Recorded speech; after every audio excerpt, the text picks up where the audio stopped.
Oh no, my tripod broke. Bummer. So I've been thinking about like simplicity and identity lately, and one thing that you really see in the Old Testament is that God is trying to draw humanity back into the simple, beautiful existence that He had for mankind before, Adam and Eve made the decision to sin and reject God. I was thinking about striving and how oftentimes as people we try and perform and impress God. We're in a time now in the Chronological School of Biblical Studies where the people have just gone through a very intense period of judgment, and they're coming back to their homeland with very little idea of what their purpose looks like. Their land has been destroyed and they feel like an orphaned people, and so they're charged with basically rebuilding their entire society from the ground up.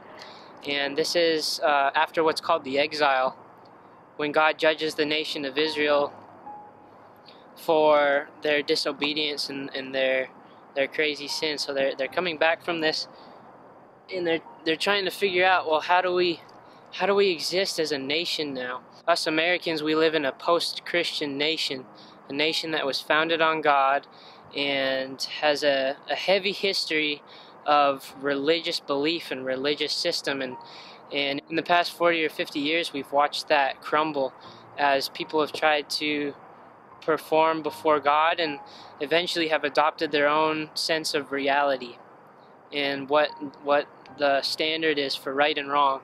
And so I was thinking about all this, and I was taken back to the idea of the garden. And the garden is kind of the idyllic life. It's the picture of God's original intent for humanity.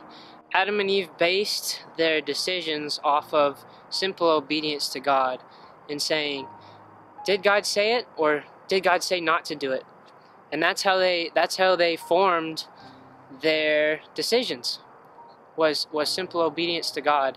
And so when man sinned, they took on a responsibility that wasn't that they weren't supposed to carry. That responsibility was deciding their own reality, in a sense, and deciding right from wrong.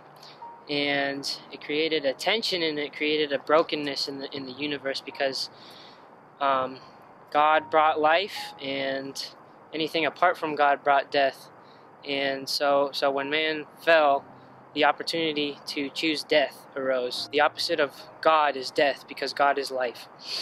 So I was thinking about simplicity and obedience, and I remember this concept in the garden, in God's original plan, that right and wrong was defined simply by God's word.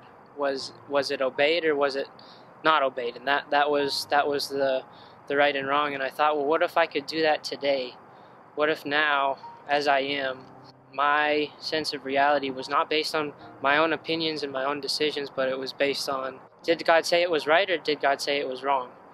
And I'm finding that as I begin to do that, the weight of my responsibility was diminished, and so the burden of sin was like lifted in an instant. It became easier for me to choose God's way instead of my own way, and it's brought me a lot of peace and a lot of comfort. So just to summarize, when man fell, they took on a responsibility that they weren't supposed to carry, which was the decision of right and wrong. And what God's original intent was He was supposed to be the one who decided right from wrong. And so when He said something, when He said, go ahead and do this, that meant right. And when He said, don't do this, it meant wrong. And so the responsibility was on God for our security and our safety. So these are the sorts of things that I'm getting out of this school. And if you would like to continue to be a part of my growth in this place, go ahead and check the links in the description. Just continue to pray for me for rest and wisdom as I keep going, and thanks for watching.